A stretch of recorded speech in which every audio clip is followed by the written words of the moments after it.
नमस्कार साथियों। MPPSC pre जो 2021 19 जून को आयोजित हुई है, इनमें काफ़ी रिसर्च करने के बाद और काफ़ी सारे प्रश्न पत्र और जो आंसर शीट्स आई, उन सारी आंसर शीट्स को संभावित जो उत्तरावली है उसको देखने के बाद कुछ प्रश्न मुझे ऐसे लगे जो आपके कट ऑफ में बहुत अहम रोल अदा करेंगे, क्योंकि इन प्रश्नों के उत्तर में लगभग सभी के आंसर में थोड़ा डिफरेंस आया है।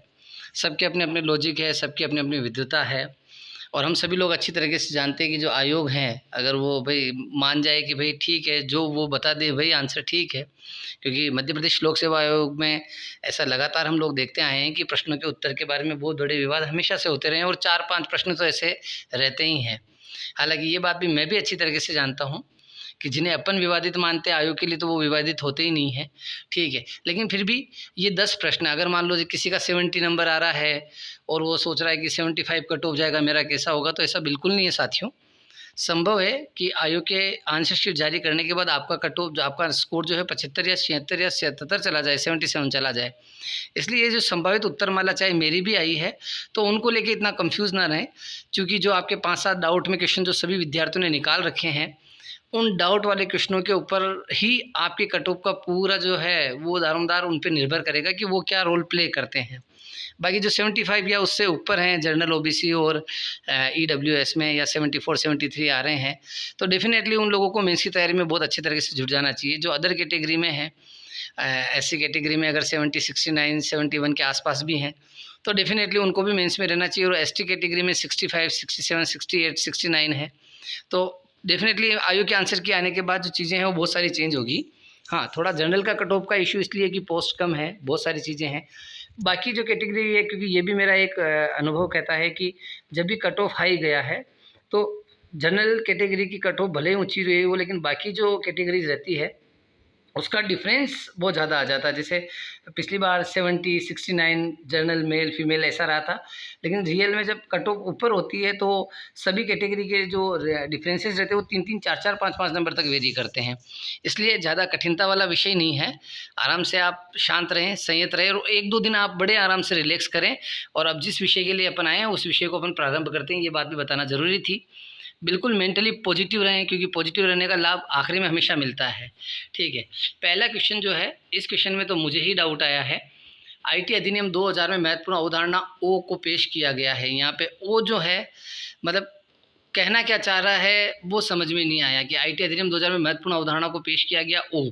इंग्लिश में अगर आप जाके देखेंगे तो एस लिखा हुआ है, तो यहाँ मुझे लगता है कि या तो कोई त्रुटि मुद्रण मिस्टेक है, या वो जो पूछना चाह रहा है वो प्रश्न जो है कुछ और है। तो कहीं ना कहीं इस प्रश्न पे मेरा संदेह कि शायद आयोग इसको हटाए, या फिर आयोग है, आयोग के पास इतनी परम शक्ति है कि वो फिर चाहे ओ का जो मतलब बता दे वो मानना ही हम लोगों को, ठीक है। दूसरा प्रश्न जो है, नीलामी या गतिशील मूल्य निर्धारण बाजार के उदाहरण है। इस प्रश्न के बारे में जैसे आप ऐसा समझिए, नीलामी जैसे शाहनामा की किताब है, उसको कोई इंस्टीट्यूशन है जो है नीलाम करना चाहता है, या जैसे मान लो सचिन तेंदुलकर है, उसकी कोई किताब है, या उनका कोई बल्ला है, या उनकी जैसे गेंद है, क्रिकेट के भगवान है, भाई लोग खरीदेंगे, उसको करना चाहता है, तो कोई संस्था के माध्यम से उसकी नीलामी लगभग या गतिशील मूल्य निर्धारित किया जाता है। तो ऐसी जो स्थिति रहती है उसमें क्या रहता है कि भाई वो जाता है तो नीलामी चूँकि सचिन करवा रहे हैं, सचिन को पैसा मिलेगा, फिर वो ट्रस्ट में दे दे, वो अलग बात है। तो ये जो आता है सी टू सी की श्रेणी में आता है, लेकिन कुछ लोग इसे बी टू बी की श्रेणी में भी ले रहे हैं, नीलामी निविदा, ठीक है। ई कॉमर्स के जो प्रमुख नियम है उसमें क्या वेब या इससे आधारित जो भी नीलामी सूचनाएं जो भी रहती है वो सी टू सी में आती है, लेकिन हो सकता है बहुत सारे विद्वानों बी टू बी माना है, तो उनका ज्ञान इस पर विशेष हो निश्चित रूप से, क्योंकि कंप्यूटर सब्जेक्ट ही ऐसा है कि भाई जो इसके दक्ष लोग हैं, भाई हम तो आर्ट्स वाले व्यक्ति हैं, ठीक है। नेक्स्ट क्वेश्चन, उपभोक्ता अपने हिसाब से कीमत तय करते जिसे व्यवसाय स्वीकार या अस्वीकार करता उस मतलब को क्या कहा जाता है, मतलब ये ऐसे कहना जैसा निविदा, ठीक है, तय करते। तो निविदा जो रहती है वो कैसे रहती है, B to B business to business रहती है, बी टू सी रहती है। निविदा इन द सेंस, जैसे मान लीजिए कि मेरा तो ऐसा माना, निविदा का मतलब ये रहता है कि उपभोक्ता अपने हिसाब से कीमत तय करते हैं। तो उपभोक्ता अपने हिसाब से कीमत तय करते हैं, मतलब कोई चीज़ मुझे चाहिए, तो जो उपभोक्ता मतलब वो होता है कस्टमरी होता है, ठीक है। जिसे व्यवसाय स्वीकार या अस्वीकार करता है, तो अस्वीकार अस्वीकार जब अपन निविदा भरते हैं, तो अपन टेंडर भरते हैं, उसी चीज़ को कहा जाता है। तो टेंडर जो भरते हैं अपन, गवर्नमेंट टेंडर हो गया, प्राइवेट टेंडर हो गया, ठीक है। तो ये भी जो है थोड़ा सा कन्फ्यूजन जैसा है कि बी टू सी है कि सी टू बी है, इसमें भी मुझे थोड़ा सा विवाद लगता है। मैं जैसे अगर उपभोक्ता अपने हिसाब से कीमत तय करते स्वीकार करता उपभोक्ता को पहले रखूँ तो C2B, और अगर इसका प्रोसेस देखें तो ये प्रोसेस B2C होता है। तो अब आयोग जो इसमें मान ले वही है, B और C में से कोई ना कोई हो सकता है, पर विवादित तो है ये। और आंसर फिर जैसा आयोग माने, निम्नलिखित सघन जनसंख्या वाले क्षेत्रों में से कौन सा क्षेत्र कृषि पर प्रत्यक्ष रूप से निर्भर नहीं है।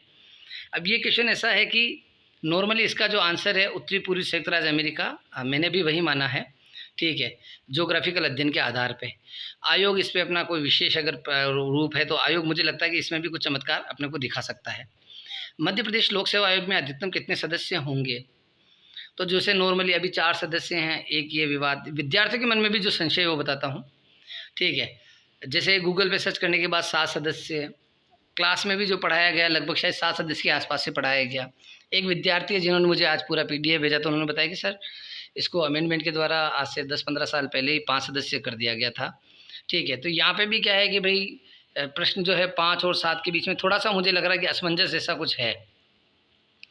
आर्थिक सर्वेक्षण 2020-21 के अनुसार, इस पर भी एक विद्यार्थी ने मुझे फाइल भेजी, लेकिन उसमें 2020-21 नहीं था, 2021-22 था। के अनुसार वित्त वर्ष 2022 के लिए वास्तविक दर को IMF, मतलब जिस विद्वान ने बनाया है उनको सादर नमन है इस प्रश्न के लिए, क्योंकि स्पष्ट रूप से वो ये नहीं बताना चाहे कि भाई वित्त वर्ष 2020-21 के अनुसार वित्त वर्ष 2022 के लिए वास्तविक विकास दर जो IMF के अनुमान के आधार पर माना गया है।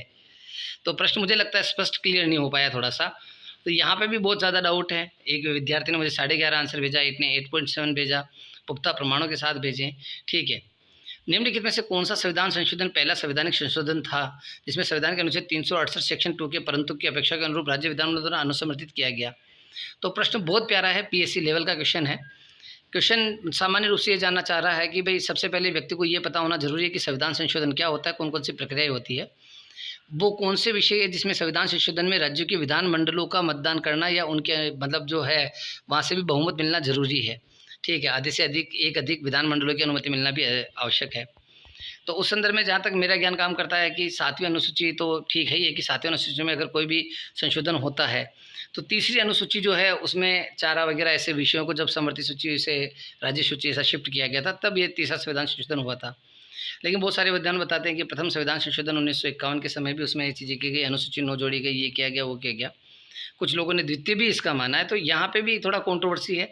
हालांकि मैं अपनी तरफ से थोड़ा तृतीय संविधान संशोधन के ऊपर अभी भी स्ट्रॉन्ग हूँ। फिर जैसा आयोग बताएगा और कुछ नया ज्ञान निकल के आए। ये बहुत प्यारा क्वेश्चन है, इसमें तो आयोग के पास सारे प्रमाण है, वो चाहेगा जो कह सकता है। सच्चा न्यायोचित विश्वास अक्सर कहा जाता है।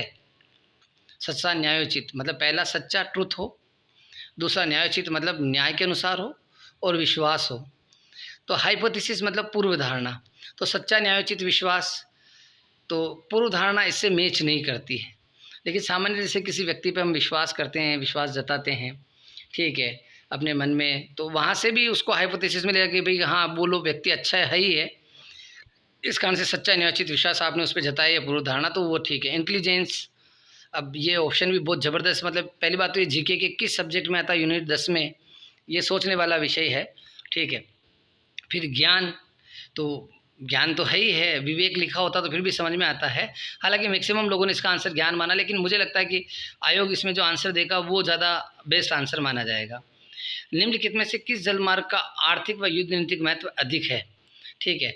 तो इकोनॉमिकल तो अपन सभी लोग इसमें जानते हैं कि जो स्वेज नहर है उसका बहुत ज़्यादा इंपॉर्टेंट रोल है, क्योंकि जो भारत के संदर्भ में अगर देखें वर्ल्ड ट्रेड के रूप में देखें तो स्वेज नहर की इंपॉर्टेंस है, आप सभी लोग भी जानते हैं। युद्ध नीति के हिसाब से क्या है कि जो अपने न्यूज़ पे चलती है, ठीक है, कि भाई भारत चाइना गिबिया वार घेर, और ये बड़ा मुद्दा भी छाया था, तो उसमें मलक्का जलडमरू मध्य जो है उसको रणनीतिक जल मार्ग के रूप में बताया गया। लेकिन जो स्वेज नहर की लोकेशन है वो ऐसी है कि वहाँ 3 कॉन्टिनेंट जो है वो आपस में टच होते हैं, ठीक है। उसके आसपास वाला जो सूडान वाला एरिया है, जो आप हॉर्न ऑफ अफ्रीका वाली कंट्री कहते हैं, इरिट्रिया वगैरह जो भी है, इथोपिया, ठीक है, सीरिया वगैरह वाला पार्ट है, इधर इजराइल वाला है गया आपका, थोड़ा ऊपर ईरान, कजाकिस्तान, तुर्की वाला पार्ट, ये पूरा उसके मिस्र वाला, इजिप्ट वाला एरिया, तो ये राष्ट्र है। तो ये राष्ट्र जो है युद्ध नीतिक महत्व भी रखता तो है निश्चित रूप से, ठीक है।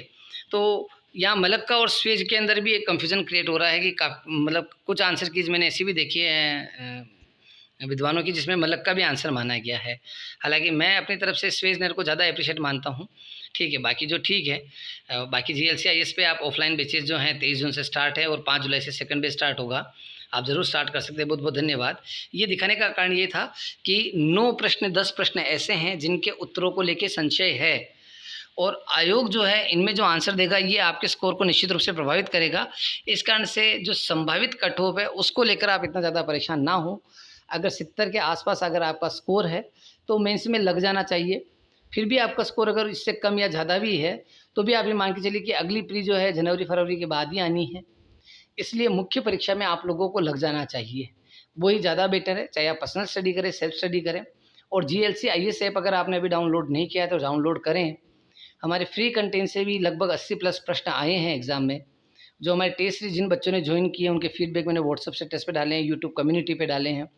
टेलीग्राम कम्युनिटी के जो क्वेश्चन है वो तो टेलीग्राम कम्युनिटी पे हमेशा सदा निरा है, तो हमेशा बहते रहते हैं, वहाँ पे उपलब्ध रहते हैं, तो वहाँ पे भी जाके आप देख सकते हैं।